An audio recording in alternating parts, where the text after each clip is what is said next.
Assalamualaikum warahmatullahi wabarakatuh. Selamat pagi, selamat bertemu. Kita kembali pada hari ini untuk mempelajari sarana dan prasarana perkantoran, yaitu tentang bab 6, menerapkan mesin komunikasi kantor. Secara umum, mesin komunikasi kantor ini banyak digunakan di perkantoran untuk keperluan berkomunikasi, berkoordinasi antara satu pihak dengan pihak yang lain, baik di dalam kantor itu sendiri, internal, maupun di luar kantor, dengan pihak-pihak yang terkait. Baik, untuk pelajaran hari ini, tujuan pembelajaran dari penerapan mesin komunikasi kantor ini adalah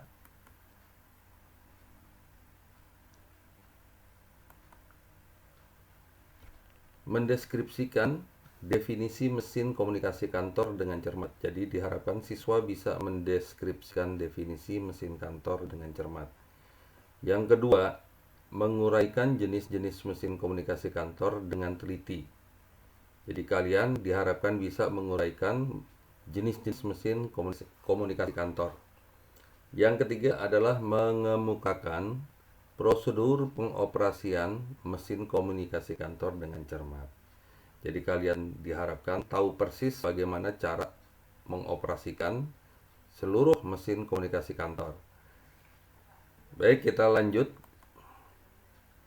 Secara umum, peta konsep yang akan kita pelajari hari ini adalah yang pertama, kita akan membahas mengenai definisi mesin komunikasi kantor. Kemudian yang kedua, kita akan melihat jenis-jenis mesin komunikasi kantor.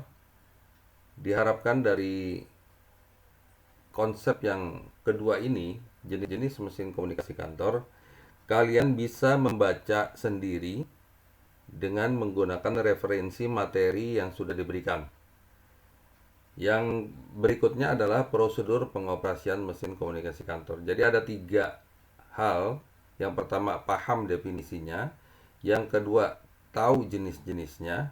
Yang ketiga, mampu mengemukakan prosedur pengoperasiannya. Jadi 3 hal inilah yang harus kalian kuasai untuk bab 6 ya. Baik, kita lanjut. Secara umum, definisi kantor ada 2 ya. Dari pendapat Erik Dyson ya. Mesin komunikasi kantor adalah mesin yang digunakan untuk mengambil, memindahkan, dan memproses informasi dalam konteks sosial yang menguntungkan diri sendiri dan masyarakat. Jadi ini pengertian secara luas ya. Dan yang secara khusus di sini adalah mengambil, memindahkan, dan memproses informasi. Jadi komunikasinya seperti itu. Sedangkan menurut Puskur Diknas Indonesia, mesin komunikasi kantor adalah segala kegiatan yang berkaitan dengan pemrosesan, manipulasi, dan pemindahan informasi antar media. Jadi ada 2 pendapat menurut Erik Dyson dan Puskur Diknas Indonesia. Sehingga di pemahaman kedua definisi tersebut, maka dapat disimpulkan bahwa mesin komunikasi kantor adalah mesin kantor yang digunakan untuk melakukan komunikasi dan menyampaikan suatu informasi dari satu pihak ke pihak lain, baik di lingkungan organisasi maupun luar organisasi. Ya, jadi adalah mesin untuk melakukan komunikasi. Fungsinya untuk menyampaikan satu informasi ya dari satu pihak ke pihak lain. Di mana? Di dalam lingkungan organisasi internal atau di luar organisasi internal. Jadi definisi mesin komunikasi kantor secara umum bisa kita katakan seperti yang telah saya sampaikan tadi. Berikutnya,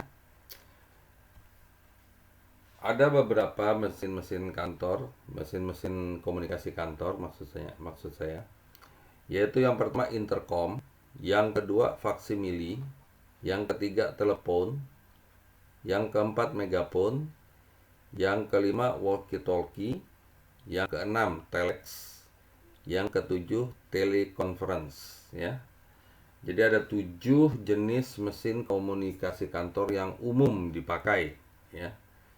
Yang pertama intercom. Intercom itu adalah komunikasi antar bagian, antar unit, antar ruangan di lingkungan internal organisasi. Contohnya intercom dari misalkan dari ruang kepala gudang ya ke tempat penyimpanan barang di gudang. Jadi untuk menghemat ya, untuk menghemat mobilisasi pimpinan, dia cukup menggunakan intercom untuk berkomunikasi dengan petugas yang ada di gudang. Yang kedua, faksimili. Ini sering kita lihat ya.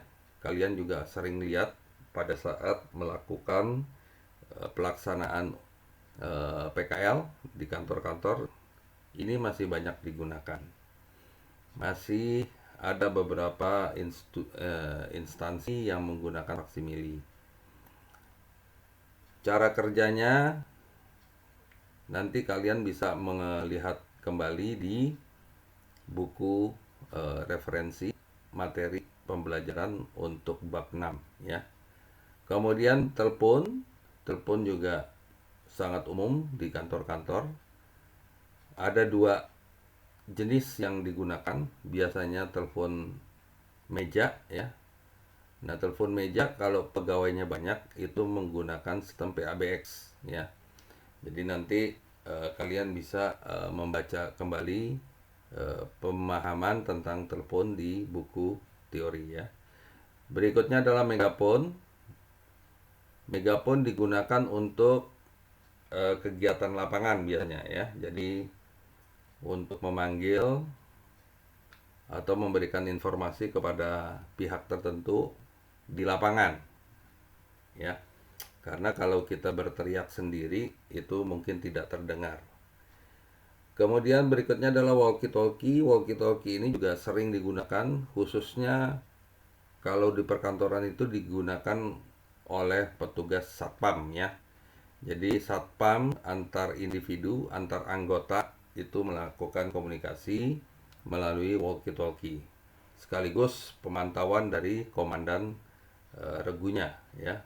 Berikutnya adalah telex. Telex itu adalah teleprinter, mesin teleprinter di mana kita mengetik di satu tempat dan akan diprint atau dicetak di tempat yang lain.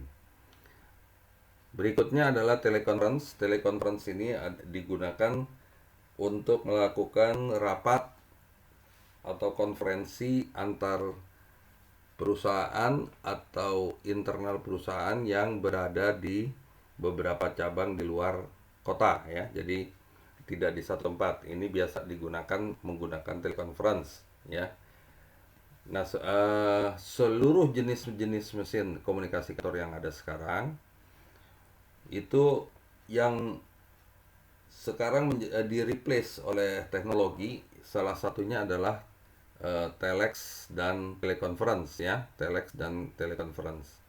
Walkie-talkie juga ada beberapa HP yang bisa menggunakan sistem PTT, push to talk ya. PTT itu singkatan dari push to talk. Jadi mirip seperti komunikasi satu arah ya, bukan 2 arah. Kalau telepon komunikasinya 2 arah langsung ya. Teleconference yang umum sekarang kita gunakan adalah di-replace oleh teknologi seperti Zoom, Google Meet, dan lain sebagainya.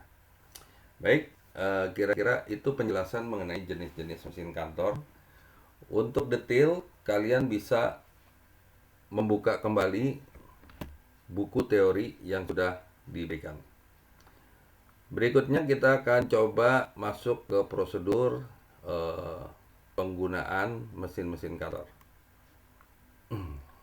Prosedur pengoperasian komunikasi kantor itu untuk beberapa mesin yang tadi disebutkan, ada 7 jenis mesin komunikasi, itu memiliki prosedur pengoperasian sendiri-sendiri ya masing-masing. Kenapa diperlukan prosedur seperti ini? Karena dalam berkomunikasi, suatu sistem dengan sistem yang lain belum tentu sama ya. Contohnya untuk sekarang saya ambil contoh adalah pengoperasian intercom ya. Pengoperasian intercom beda dengan pengoperasian faksimili. Itu sebagai contoh.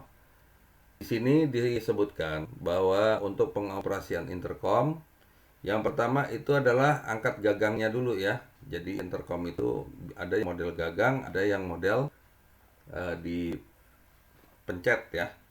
Ada yang dipencet. Kemudian tekan tombol seleksi saluran yang dituju kemana ya. Kemudian tekan tombol pemanggil yaitu tombol C sampai terdengar nada panggil. Setelah nada panggil terdengar, mulailah mengutarakan pesan yang hendak disampaikan atau berbicara. Sedangkan untuk pengoperasian faksimili itu beda lagi ya. Ada 6 step yang digunakan di sini. Yang pertama, pastikan dulu dia terhubung dengan aliran listrik atau power ya. Dan pastikan bahwa ada indikator standby yang menyala ya, kondisi menyala.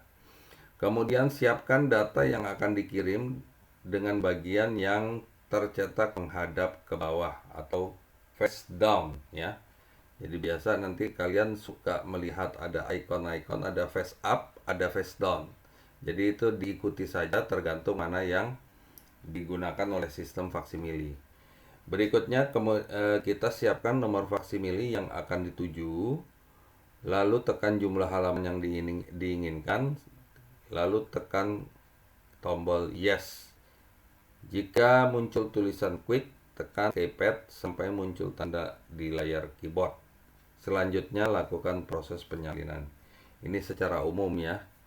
Mungkin ada beberapa faksimili yang step atau pengoperasiannya berbeda dengan yang kita bahas. Berikutnya saya meminta kalian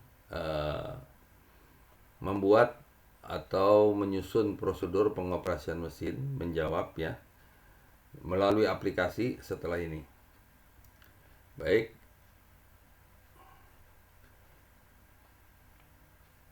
Setelah itu kalian saya harapkan bisa mengerjakan tugas yaitu tuliskan prosedur pengoperasian dari mesin komunikasi kantor di bawah ini. Tuliskan jawaban melalui aplikasi dan dikirimkan pada jam pelajaran sekarang juga ya. Jadi tidak boleh ditunda. Kalau ditunda dianggap kalian terlambat mengumpulkan tugas. Yaitu yang pertama adalah prosedur pengoperasian mesin komunikasi kantor, telepon, megafon, walkie-talkie, telex, dan teleconference. Semuanya ada di dalam buku materi ya. Dikirimkan jawabannya melalui aplikasi dan saya tunggu jawabannya jam pelajaran ini juga. Baik, selamat mengerjakan. Semoga diberikan kemudahan dalam pengerjaannya. Wassalamualaikum warahmatullahi wabarakatuh.